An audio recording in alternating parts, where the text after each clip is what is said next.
Pramod ji, Bharatiya Janata party के लोग समझते थे कि प्रमोद महाजन बहुत बड़े रणनीतिकार हैं। अब बीजेपी के लोग कह रहे हैं कि प्रमोद जी डुबा दिया आपने हमको। बहुत बार आप बहुत अच्छा खेलते हो, लेकिन सामने वाला अगर आपसे बढ़िया खेलता है तो 2-4 रन से आपकी पराजय हो जाती है। 182 से 137 पहुंचे, इसकी भी जिम्मेदारी आपकी है। आप ही इंचार्ज थे पूरे इलेक्शन कैंपेन के। 5 साल सरकार चलती है और सिर्फ चुनाव लड़वाने वाले कैंपेन मैनेजर की अगर सारी जिम्मेदारी होती है तो सारी मेरी है। पहली जिम्मेदारी तो इस बात की है कि आपके प्रेशर से चुनाव प्रीपोन किए गए, जो चुनाव अक्टूबर में होने थे वो जल्दी करवाया। कभी कभी लोग कहते हैं मेरा इतना महत्व है कि मैं मुलायम सिंह को खड़ा करता हूँ, मायावती को खड़ा करता हूँ, अटल जी के से काम चलवाता हूँ, सब चुनाव में पहले लेता हूँ, और फिर कभी लोग लिखना शुरू कर देते हैं कि इसमें कुछ दम ही बचा नहीं है, ये तो खत्म हो गया, पता नहीं इसका कल क्या हो जाएगा। पार्टी ने तो आपको चुनाव जितवाने का काम दिया था, आपने तो लुटिया डुबो दिया।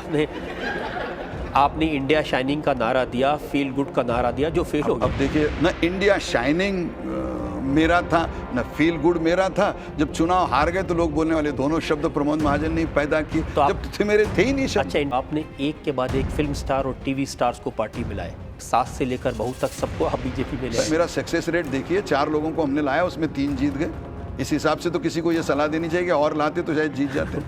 आपने फिल्म स्टार्स को मैदान में उतारा, हर प्रेस कॉन्फ्रेंस को इवेंट बना दिया, अटल बिहारी वाजपेयी को एक ब्रांड बना करके मार्केट किया। जैसे साबुन, टूथपेस्ट, तेल बेचते हैं, उस तरह से आप अटल बिहारी वाजपेयी को बेचा।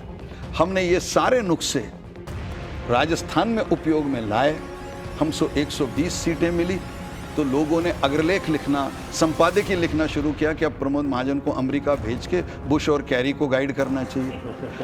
अब 2 महीने में लोकसभा का चुनाव आ गया, उसमें हम हार गए। सबने कहा इसको उठा के किसी कूड़े के दान में फेंक देना चाहिए। मैं लोगों को दोष नहीं देखता, क्योंकि नथिंग सक्सीड्स लाइक सक्सेस। अभी आपको पता नहीं कि अडवाणी जी आपको टीम में रखेंगे कि नहीं रखेंगे? नहीं, अब हो सकता है 12th मैन में रखें, पता नहीं कि जब चाहे पानी लाने के लिए उपयोग में हो।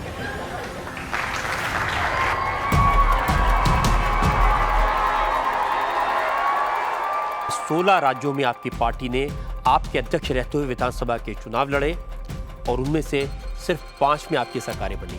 बेड़ा गर्क कर दिया आपने पार्टी का।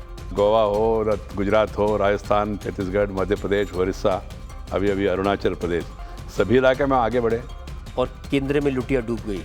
पार्टी का अध्यक्ष के कारण से पार्टी चुनाव में हार गया, ऐसा कहना उचित नहीं है। फिर भी मैंने कहा मैं नैतिक जिम्मेदारी दे रहा हूँ। लेकिन पार्टी के अध्यक्ष का असेसमेंट गलत हुआ। उस समय के आपके बयान देखे, आपने बड़े बड़े दावे किए थे। आपने कहा था कि राजीव गांधी को जैसी सफलता मिली थी वैसी सफलता मिलेगी। पार्टी हार रही थी, आपको अंदाजा नहीं था? बिल्कुल भी किसी को अंदाजा नहीं था, आपको भी नहीं था, टेलीविजन वालों को भी किसी को भी नहीं था। ऐसा नहीं है कि आपको लगता था आप जीत रहे हैं, इसलिए थोड़ी एरोगेंस आ गई थी पार्टी के अध्यक्ष में और जिससे समझौता करना चाहिए था उसको किनारे कर दिया। इंप्रेशन ये क्रिएट हुआ कि जो आपके एलाइज थे, आप उनको साथ इसलिए नहीं रख सके कि सरकार होते समय आपने किसी का साथ नहीं दिया। अपना कैलकुलेशन के आधार पर वो लोग अपना काम पूरा होने के बाद हमको छोड़ दिए, तो हम क्या करें? भारतीय जनता पार्टी को अभी तक ये एहसास नहीं हुआ कि वो चुनाव हार गए।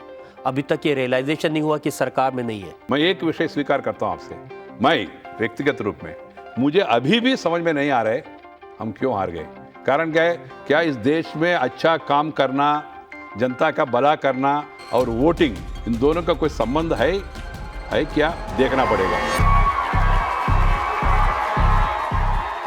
लोग ये भी कहते हैं कि अब ये जो मायावती हैं ये पहले वाली मायावती नहीं, अब ये बदल गई हैं। अब मायावती जी का हेयर स्टाइल भी बदल गया है, मायावती का फैशन भी बदल गया है, मायावती जी का लुक भी बदल गया है। जो अपर कास्ट के लोग हैं, तो जो उनकी मनुवादी मानसिकता थी उसको मैंने बदल दिया। जो मैंने देश और सर्व समाज के हित में बड़ा काम मनुवादी, किया है, आप उसकी सराहना करो। मनुवादी मानवता, आप मेरे हेयर स्टाइल, मेरे पहनावे की बात कर रहे हैं। मानवता की आपने बात सिखाने के लिए अपना जन्मदिन ऐसे बनाया जैसे मुगल आजम का सेट लगा हुआ। आपको जो बहुजन समाज के लोग हैं, बहुजन समाज के लोगों की पॉपुलेशन 100 में से 85 है।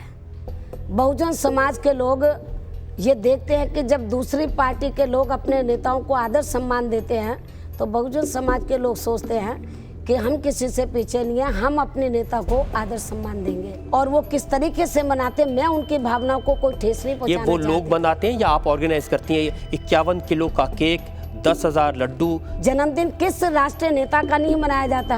मेरे से ज़्यादा पैसा उनके जन्मदिन पे लगता है। मेरे से ज़्यादा आप 51 किलो का केक बोलते हैं, पता नहीं 100 किलो का केक बनाते हैं वो। मैं तो कम अपने जन्मदिन के मौके पर गहने डालती हूँ, वो पता नहीं अरबों के गहने डालते हैं। उनकी कोई चर्चा नहीं होती, उनकी कोई चर्चा नहीं होती। इतने बड़े बड़े डायमंड दिखाई देते हैं, आप कह रही हैं कम डालते हैं। ये तो आपने मेरे कान में बहुत छोटे डायमंड देखे हैं।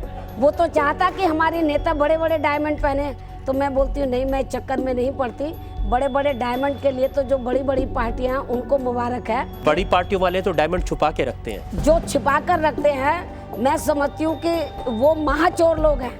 मेरे पास जो कुछ है वो लोगों के सामने तो है। लेकिन ये बताइए आते कहाँ से ये डायमंड? ये तो उनसे पूछो ना, ये मेरे को तो बहुजन समाज के लोग देते हैं।